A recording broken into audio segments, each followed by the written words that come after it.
안녕하십니까. 오늘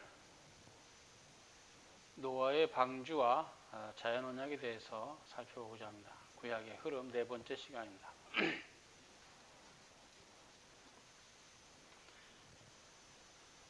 이제 우리가 창세기 8장 20절을 보면 노아가 방주에서 나와서 여호와 하나님 앞에 제사를 드리는 그 장면을 볼 수 있습니다. 창세기 8장 21절에 보면 여호와 하나님께서 노아에게 이렇게 말씀하십니다.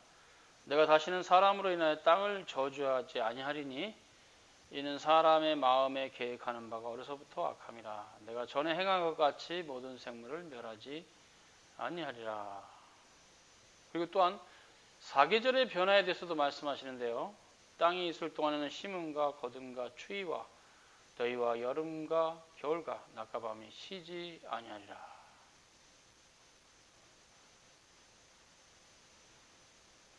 그때 이제 자연 언약을 맺은 말씀이 창세기 9장 8절과 11절에 나옵니다. 하나님이 노아와 그와 함께한 아들에게 일러 가라사대 내가 내 언약을 너희와 너희 후손과 너희와 함께한 모든 생물 곧 너희와 함께한 새와 육축과 땅의 모든 생물에게 세우리니 방주에서 나온 모든 것 곧 땅의 모든 짐승에게니라. 내가 너희와 언약을 세우리니 다시는 모든 생물을 홍수로 멸하지 아니할 것이라. 땅을 침몰할 홍수가 다시 있지 아니하리라. 이렇게 말씀하십니다. 여호와 하나님께서 노아에게 말씀을 하시고 자연 언약의 증표로서 무지개를 주시죠.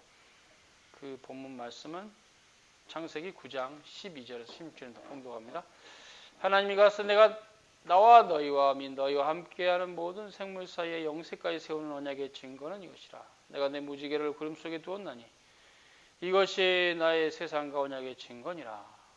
내가 구름으로 땅을 덮을 때 무지개가 구름 속에 나타나면 내가 나와 너희와 및 혈기 있는 모든 생물 사이에 내 언약을 기억하리니 다시는 물이 모든 혈기 있는 자를 멸하는 홍수가 되지 아니할지라. 무지개가 구름 사이에 있으리니 내가 보고 나 하나님과 땅에 모든 혈기 있는 모든 생물 사이에 된 영원한 언약을 기억하리라.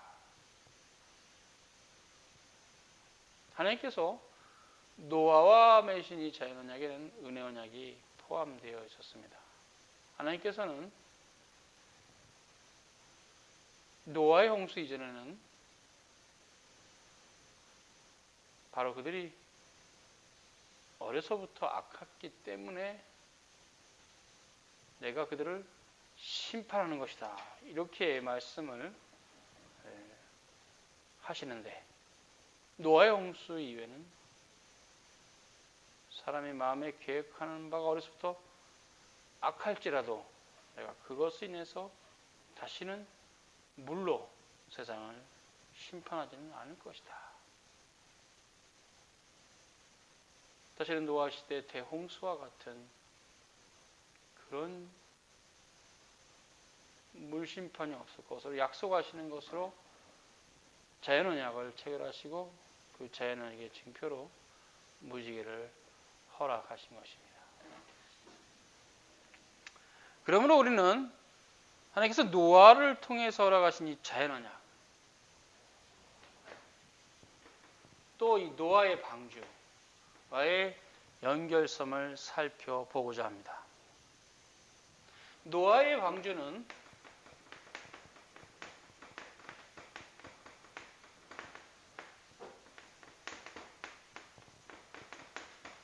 예수 그리스도를 예표합니다.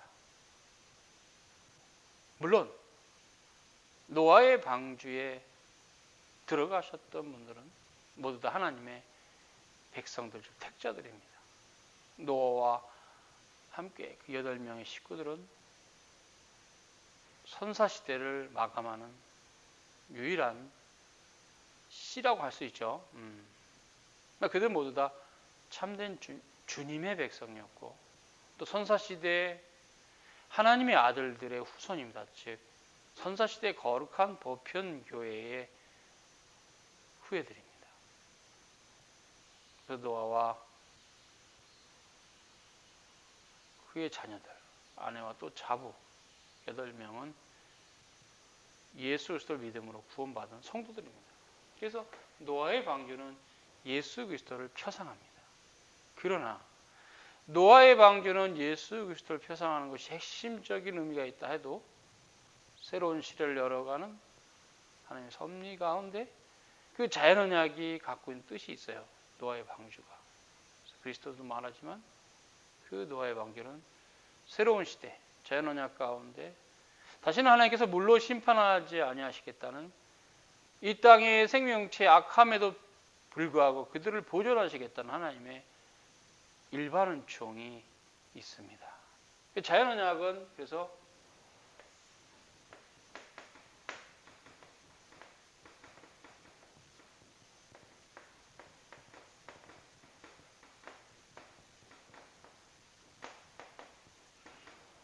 은혜 언약과 일반 은총, 즉 자연의 보존이라는 두 가지의 의미를 함축하고 있어요.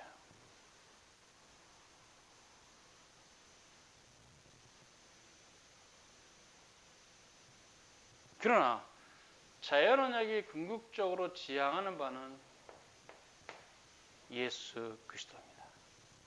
예수 그리스도는 인류의 역사의 중심이시며 구속사의 핵심이십니다. 그가 만물을 만드셨고 또 만물을 섭리하고 계십니다. 그분은 하나님이십니다. 그러나 동시에 우리 가운데 찾아오신 우리 구속의 중보자이십니다. 은혜 언약의 중보자이십니다. 그러므로 자연 언약은 궁극적으로 은혜 언약을 지향하며 일반 은총은 특별 은총을 지향합니다. 그래서 일반 은총은 특별 은총의 바탕이 되고 특별 은총은 일반 은총의 궁극적인 목적이 됩니다. 우주 창조와 타락에도 불구하고 그 백성을 선택하셔서 구원하시는 하나님의 모든 역사는 오직 솔리데오 글로리아,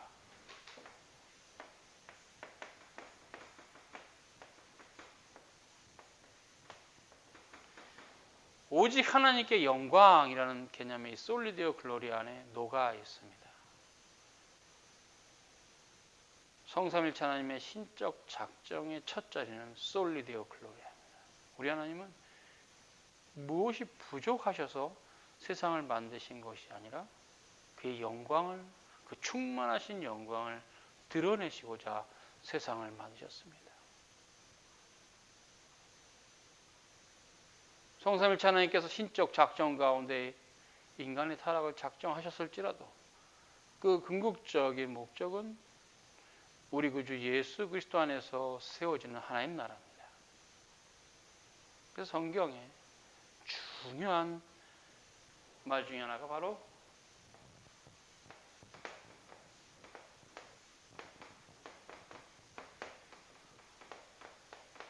엔 크리스토입니다. 그리스도 안에서.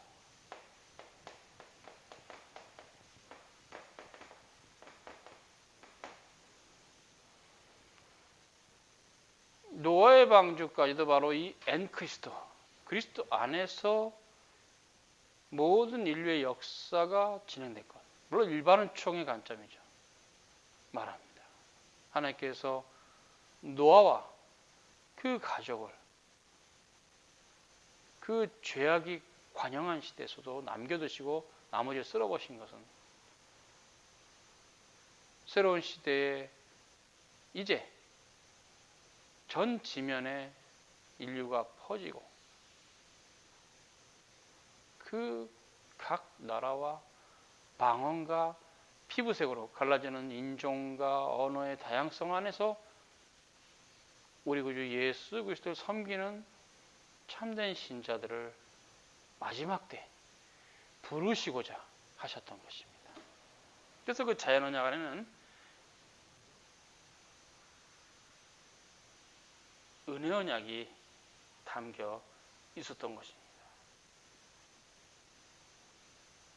하나님께서는 자연 언약을 통해서 인류를 보존하시고, 즉 그것은 일반 은총을 보존하신다는 의미인데, 두 번째 창조에 속하는 특별 은총을 완성하시고자 하심이 목적이었어요. 그러므로 우주 창조와 새로운 인류의 보존은 특별 은총을 위한 예비적 모형입니다.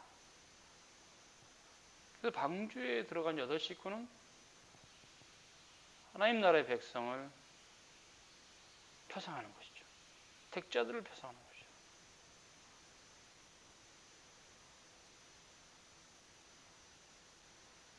그래서 특별 은총이 완전히 성취될 때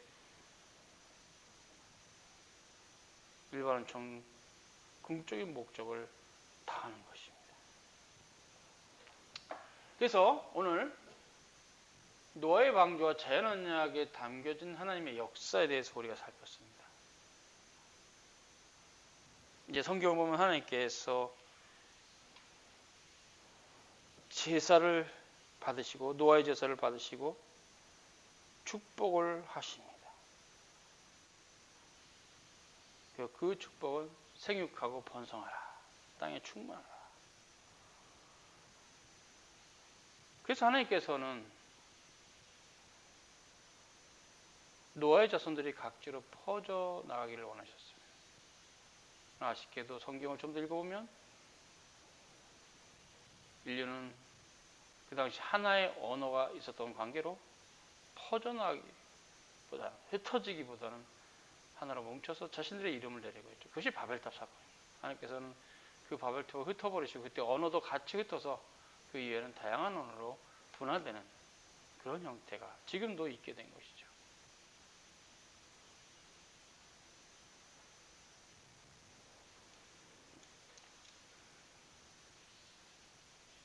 마지막 때 그리스도 안에서 모든 언어에 있는 사람들을 모으시는 하나님의 뜻이었습니다.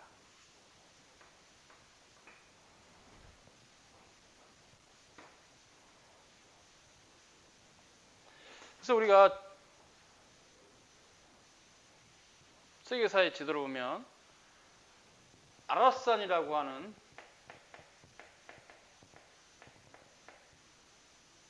노아의 방주가 지면에 내려온 그 지역을 중심으로 인류 역사는 동쪽으로의 이동과